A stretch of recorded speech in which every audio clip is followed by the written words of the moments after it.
दादाजी को छोड़ दो, इन्होंने कुछ नहीं किया है। चुप रह, आज तुझे और तेरे दादाजी को सबक सिखाऊंगा। जज साहब, मुझसे बहुत बड़ी गलती हो गई, मुझे माफ कर दीजिए। हाँ हाँ, अभी माफ करता हूँ। रुक जरा। बोलो बेटा, इस पुलिस वाले के साथ क्या करना है? जज साहब, मुझे इस पुलिस वाले को थप्पड़ मारना है। जब एक 12 साल की लड़की को पता चला कि जिसे वह दादाजी समझती थी वह उसका पिता नहीं और जो उसे भीख मांगने पर मजबूर कर रहे थे वही उसके असली माता पिता निकले। यह कहानी है एक बाज, एक नदी और 10 साल के इंतजार की। पहाड़ों की तलहटी में बसी एक छोटी सी झोपड़ी में 12 वर्षीय निधि की सुबह अंधेरे में ही शुरू हो जाती थी। रात के 4 बजे जब पूरा गांव सोया होता तब निधि की आंख खुल जाती और वह चुपचाप उठती, अपनी फटी पुरानी साड़ी ठीक करती और नदी की ओर चल पड़ती। ठंडी हवाएं उसके चेहरे को काटती थीं, लेकिन उसे परवाह नहीं थी क्योंकि उसे अपने बीमार दादाजी के लिए पानी लाना था। नदी से 2-3 बाल्टी पानी लाने में उसे लगभग 1 घंटा लग जाता क्योंकि नदी झोपड़ी से काफी दूर थी और पहाड़ी रास्ते पर चलना आसान नहीं था। 5 बजे तक वह वापस लौट आती। मछुआरा संतोष बिस्तर पर लेटे लेटे उसे देखते रहते और उनकी आंखों में आंसू आ जाते। वे सोचते कि इतनी छोटी बच्ची इतनी जिम्मेदारी उठा रही है और मैं उसके लिए कुछ नहीं कर पा रहा हूँ। लेकिन निधि हमेशा मुस्कुराती रहती और कहती कि दादाजी आप चिंता मत करो, आप जल्दी ठीक हो जाओगे। देखना अम्मा की दवाई काम कर रही है। असल में हुआ कुछ ऐसा था कि जो मछुआरा संतोष है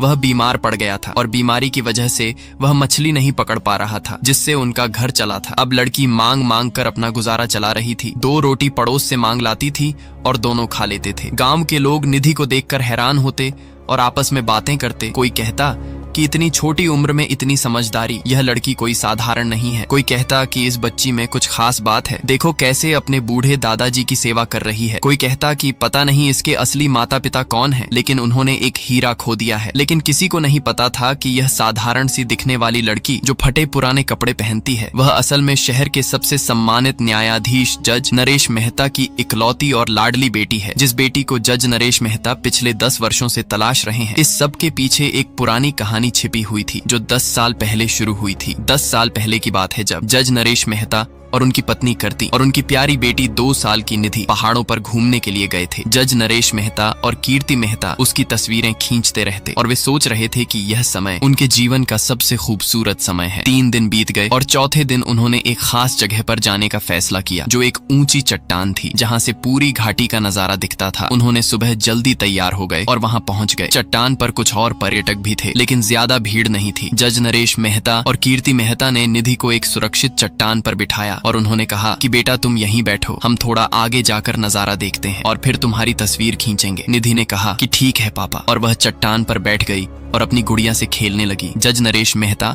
और कीर्ति मेहता कुछ कदम आगे बढ़े और घाटी का नजारा देखने लगे। लेकिन अगले कुछ पलों में जो हुआ वह उनकी जिंदगी बदल गया। अचानक आसमान से एक विशाल बाज नीचे आया जिसके पंख चौड़े थे, चोंच तेज थी और उसकी आंखें शिकार की तलाश में थीं। बाज ने निधि को देखा जो बहुत छोटी और कमजोर लग रही थी और बाज ने सोचा कि यह उसका आसान शिकार है। एक पल में बाज ने झपट्टा मारा, निधि को अपने पंजों में दबोचा और ऊपर उड़ने लगा। निधि चीख उठी कि पापा मम्मा, लेकिन बाज उसे लेकर आसमान में ऊंचा उड़ने लगा। कीर्ति मेहता ने अचानक निधि की चीख सुनी और वे तुरंत पीछे मुड़ी और जो देखा उससे उनका दिल बैठ गया। चट्टान खाली थी, निधि नहीं थी। कीर्ति मेहता की चीख निकल गई कि निधि निधि कहाँ है। जज नरेश मेहता भी तुरंत पीछे मुड़े और उन्होंने देखा कि आसमान में एक बाज उड़ रहा है और उसके पंजों में कुछ है। जज नरेश मेहता का दिल डूब गया और वे चीखे कि निधि नहीं, लेकिन बाज दूर जा चुका था। जज नरेश मेहता दौड़े, कीर्ति मेहता दौड़ी, लेकिन बाज तो आसमान में उड़ रहा था और वे बेबस थे। आसपास के लोग भी इकट्ठे हो गए और किसी ने कहा कि बाज बच्ची को ले गया।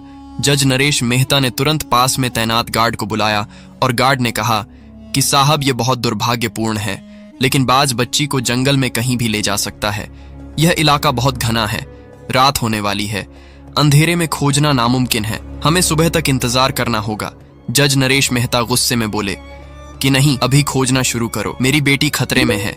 जज नरेश मेहता और कीर्ति मेहता रात भर नहीं सोए, वे रोते रहे और उम्मीद करते रहे कि उनकी बेटी सुरक्षित होगी। लेकिन धीरे धीरे दिन बीतते गए, महीना गुजर गया। जज नरेश मेहता ने अपनी पूरी ताकत लगा दी लेकिन बच्ची का कुछ पता नहीं चला। उधर जिस दिन बाज निधि को उठाकर ले गया था उस दिन बाज निधि को लेकर जंगल के बीच से गुजर रहा था, लेकिन निधि हिल रही थी, चीख रही थी, जिसकी वजह से बाज का संतुलन बिगड़ गया। बाज ने निधि को छोड़ दिया और निधि नीचे गिरी और सीधे एक नदी में जा गिरी। नदी का पानी तेज बह रहा था और निधि पानी में डूबने लगी। वह बेहोश हो गई और पानी के बहाव में बहने लगी। नदी का पानी तेजी से बह रहा था और निधि को बहाए ले जा रहा था। कुछ किलोमीटर दूर नदी के किनारे मछुआरा संतोष मछलियां पकड़ रहे थे। वे एक गरीब मछुआरे थे जो रोज नदी में मछलियां पकड़ते और बाजार में बेचकर अपना गुजारा चलाते थे। उनकी न कोई पत्नी थी न कोई बच्चा और वे अकेले रहते थे। अचानक उनकी नजर पानी में बहती एक छोटी सी बच्ची पर पड़ी। मछुआरा संतोष चौंक गए और वे तुरंत पानी में कूद गए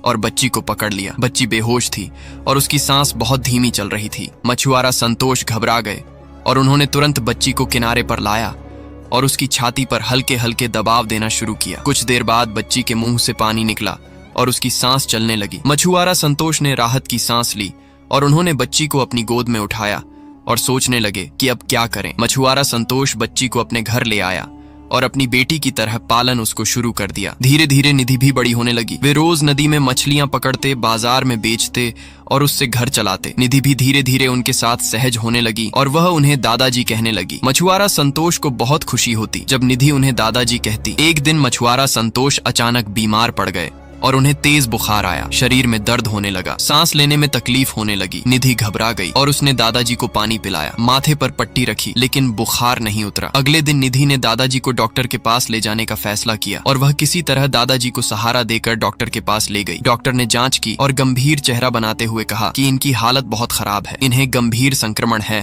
और फेफड़ों में भी समस्या है। इलाज के लिए कम से कम 2 लाख रुपए चाहिए। अस्पताल में भर्ती करना होगा, टेस्ट करवाने होंगे, दवाइयां देनी होंगी और हाँ, तुम्हारे पास सिर्फ 1 महीने का समय है। अगर इलाज नहीं हुआ तो बचना मुश्किल है। निधि को लगा कि उसके पैरों तले जमीन खिसक गई, क्योंकि 2 लाख रुपए उनके पास तो 2000 रुपए भी नहीं थे। निधि ने कांपते हुए पूछा कि डॉक्टर साहब, क्या कोई और रास्ता नहीं है? डॉक्टर ने सख्ती से कहा कि नहीं, इलाज के लिए पैसे चाहिए, तुम इंतजाम करो या फिर सरकारी अस्पताल जाओ, लेकिन वहां भी सुविधा बहुत कम है। निधि रोते हुए दादाजी को वापस घर ले आई और मछुआरा संतोष की हालत और खराब होती गई। वे बिस्तर पर लेट गए और उठ नहीं सके। मछलियां पकड़ने का काम बंद हो गया, आमदनी बंद हो गई, घर में खाने के लिए भी कुछ नहीं बचा। निधि परेशान हो गई और उसे समझ नहीं आ रहा था कि क्या करे। वह रोज पड़ोस के घरों में जाती और खाने के लिए कुछ मांग लाती। कभी कोई 2 रोटी दे देता, कभी कोई थोड़ा चावल दे देता। निधि 1 रोटी दादाजी को खिलाती और आधी रोटी खुद खा लेती। ऐसे ही दिन गुजरने लगे। एक दिन पड़ोस की बुजुर्ग अम्मा ने निधि को बुलाया, जो बहुत उम्र दराज थीं, लेकिन उन्हें जड़ी बूटियों का बहुत ज्ञान था। उन्होंने निधि से पूछा कि बेटा, तुम्हारे दादाजी की तबीयत कैसी है? निधि रोते हुए बोली कि अम्मा बहुत खराब हैं। डॉक्टर ने कहा है कि 2 लाख रुपये चाहिए इलाज के लिए, लेकिन हमारे पास तो कुछ भी नहीं है। मैं क्या करूं? अम्मा ने निधि के सिर पर हाथ रखा और निधि को कुछ जड़ी बूटी दी और कहा, इसे सुबह शाम पीसकर पानी में संतोष को खिलाना। यह देखना धीरे धीरे संतोष ठीक होने लगेगा। निधि ने ऐसा ही किया। उसने सारी जड़ी बूटियां इकट्ठी करके उनको अच्छे से पीसा और पानी में घोलकर संतोष को सुबह शाम पिलाने लगी। धीरे धीरे मछुआरा संतोष की हालत सुधरने लगी। उनका बुखार कम होने लगा, सांस लेने में आसानी होने लगी, दर्द घटने लगा। निधि खुश थी और वह रोज दादाजी से कहती कि देखो दादाजी, आप ठीक हो रहे हो, अम्मा की दवाई काम कर रही है। मछुआरा संतोष की आंखों में आंसू आ जाते और वे सोचते कि कैसी बेटी मिली है मुझे, इतनी छोटी लेकिन इतनी जिम्मेदार। लेकिन जब जिंदगी थोड़ी सामान्य होने लगी तब एक और बड़ी मुसीबत आ गई। एक दिन दोपहर के समय कुछ सरकारी अधिकारी और खाकी वर्दी में 5 पुलिस वाले कौशल, विकास, कुलदीप, संदीप और राजेश मछुआरा संतोष की झोपड़ी के पास आए। पुलिस वाला कौशल सबसे आगे था और वह मोटा था, गुस्सैल चेहरा था और उसकी आवाज कर्कश थी। उसने गरजते हुए कहा कि अरे तू कौन है, यहाँ क्या कर रहा है? मछुआरा संतोष व्हील चेयर पर बैठे थे क्योंकि उनकी हालत अभी भी पूरी तरह ठीक नहीं हुई थी। उन्होंने कांपते हुए कहा कि साहब, मैं मछुआरा हूँ, यहाँ रहता हूँ। पुलिस वाला विकास ने हंसते हुए कहा कि यहाँ रहता है, यह सरकारी जमीन है, तूने यहाँ झोपड़ी कैसे डाल रखी है? मछुआरा संतोष ने कहा कि साहब, मुझे नहीं पता था कि यह सरकारी जमीन है, मैं पिछले 20 साल से यहाँ रह रहा हूँ, कभी किसी ने कुछ नहीं कहा। पुलिस वाला कुलदीप ने गुस्से में कहा कि तो क्या हुआ, अब ये जमीन सरकार को चाहिए, तू अभी उठ और यहाँ से निकल। निधि पास में खड़ी थी और वह दौड़कर पुलिस वालों के पास आई और उनके पैरों में गिर गई। उसने रोते हुए कहा कि साहब प्लीज, मेरे दादाजी बहुत बीमार हैं, ये अभी कहीं नहीं जा सकते, इन्हें चलना भी नहीं आता, हमें थोड़ा समय दे दीजिए प्लीज साहब। लेकिन पुलिस वाला कौशल ने निधि को धक्का देते हुए कहा कि हट जा, यहाँ से हम तेरे नौकर नहीं हैं। पुलिस वाला संदीप ने मछुआरा संतोष की व्हील चेयर को लात मारी और व्हील चेयर लड़खड़ा गई और मछुआरा संतोष जमीन पर गिर गए। वे दर्द से कराह उठे और निधि चीखी कि दादाजी। वह दौड़कर उनके पास गई और उन्हें सहारा देने लगी। पुलिस वाला राजेश ने कहा कि साहब, इनको 5 दिन का समय दे देते हैं, पुलिस वाला कौशल ने कहा कि ठीक है, सुन बूढ़े, तुझे 5 दिन का समय दे रहे हैं। या तो 5 दिन में मर जा, वरना यह झोपड़ी खाली कर दे। अगर 5 दिन में खाली नहीं की तो हम तेरा बोरिया बिस्तर उठाकर फेंक देंगे, समझा? निधि रोने लगी और वह फिर से पुलिस वालों के पैरों में गिरी और गिड़गिड़ाने लगी कि साहब 5 दिन में कैसे होगा? हमारे पास कहीं जाने के लिए जगह नहीं है, पैसे नहीं है, मेरे दादाजी की हालत बहुत खराब है। डॉक्टर ने कहा है कि 15 दिन में शायद ये चल बसेंगे। प्लीज साहब, हमें 15 दिन का समय दे दीजिए, उसके बाद आप जो चाहें कर लेना प्लीज साहब। लेकिन पुलिस वालों ने उसकी एक न सुनी और पुलिस वाला विकास ने निधि को फिर से धक्का दिया और कहा कि 15 दिन तू हमें सिखाएगी, 5 दिन का समय है बस। पुलिस वाला कुलदीप ने मछुआरा संतोष को फिर से लात मारी और कहा कि अगर 5 दिन में यहाँ से नहीं गया तो तेरी हड्डियां तोड़ दूंगा। आसपास के लोग इकट्ठे हो गए और सभी लोग यह दृश्य देख रहे थे। कुछ लोग पुलिस वालों को रोकने की कोशिश कर रहे थे, लेकिन पुलिस वाले किसी की नहीं सुन रहे थे। उसी समय वहां पत्रकार प्रकाश शर्मा भी मौजूद थे, जो किसी और खबर के सिलसिले में उस इलाके में आए थे। अचानक उन्होंने भीड़ देखी और वे भीड़ के पास गए और देखा कि पुलिस वाले एक बूढ़े आदमी और एक छोटी लड़की को परेशान कर रहे हैं। पत्रकार प्रकाश शर्मा ने तुरंत अपना कैमरा चालू किया और पूरी घटना रिकॉर्ड करने लगे। वीडियो में साफ साफ दिख रहा था कि निधि पुलिस वालों के पैरों में गिरी हुई है और कह रही है कि साहब, हमें 15 दिन का समय दे दीजिए, मेरे दादाजी बीमार हैं। डॉक्टर ने कहा है कि 15 दिन में ये चल बसेंगे, उसके बाद आप जो चाहें करना। लेकिन पुलिस वाले नहीं मान रहे थे और उन्हें मार रहे थे। पत्रकार प्रकाश शर्मा ने सब कुछ रिकॉर्ड कर लिया। पुलिस वाले हंसते हुए वहां से चले गए और पुलिस वाला कौशल ने जाते जाते कहा कि याद रखना 5 दिन, वरना तुम्हारा अंजाम बुरा होगा। पुलिस वाले चले गए, लेकिन भीड़ वहीं खड़ी रही। पत्रकार प्रकाश शर्मा निधि के पास गए और पूछा कि बेटा यह कौन है? निधि रोते हुए बोली कि मेरे दादाजी हैं। पत्रकार प्रकाश शर्मा ने पूछा कि तुम्हारे माँ बाप कहाँ हैं? निधि ने कहा कि पता नहीं, मैं बचपन से इन्हीं के साथ रह रही हूँ। पत्रकार प्रकाश शर्मा ने आसपास के लोगों से पूरी कहानी पूछी।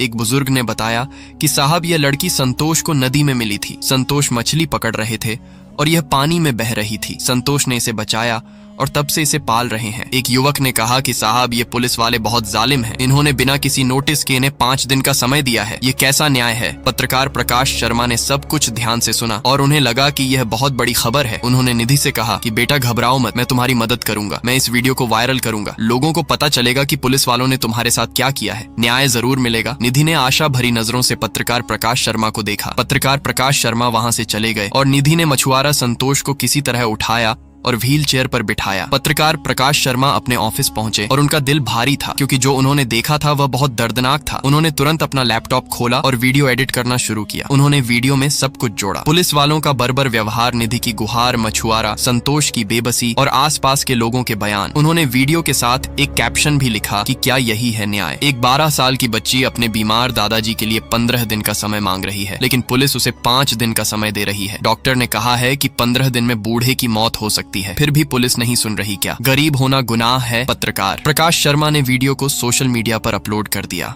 और रात के 8 बजे थे। उन्होंने वीडियो को अपने सभी व्हाट्सएप ग्रुप्स में भेजा, ट्विटर पर पोस्ट किया, फेसबुक पर शेयर किया और इंस्टाग्राम पर भी डाला। शुरुआत में कुछ लोगों ने वीडियो देखा और कमेंट किया, फिर धीरे धीरे वीडियो शेयर होने लगा। रात के 9 बजे तक वीडियो को 10,000 व्यूज मिल चुके थे और 10 बजे तक 1 लाख व्यूज हो गए। रात के 12 बजे तक वीडियो को 10 लाख व्यूज मिल चुके थे और ये ट्रेंड करने लगा। लोगों ने कमेंट्स में लिखा कि ये बहुत गलत है, पुलिस को शर्म आनी चाहिए, इस बच्ची को न्याय मिलना चाहिए, मैं इस केस को लड़ने के लिए तैयार हूँ, सरकार को इस मामले में हस्तक्षेप करना चाहिए। टीवी चैनलों ने भी वीडियो दिखाना शुरू कर दिया और न्यूज एंकरों ने पुलिस की आलोचना की। सोशल मीडिया पर हैशटैग ट्रेंड करने लगा। सुबह होते होते पूरे देश में यह खबर फैल चुकी थी। कई वकीलों ने मुफ्त में निधि और मछुआरा संतोष का केस लड़ने की पेशकश की। एनजीओ ने मदद की पेशकश की।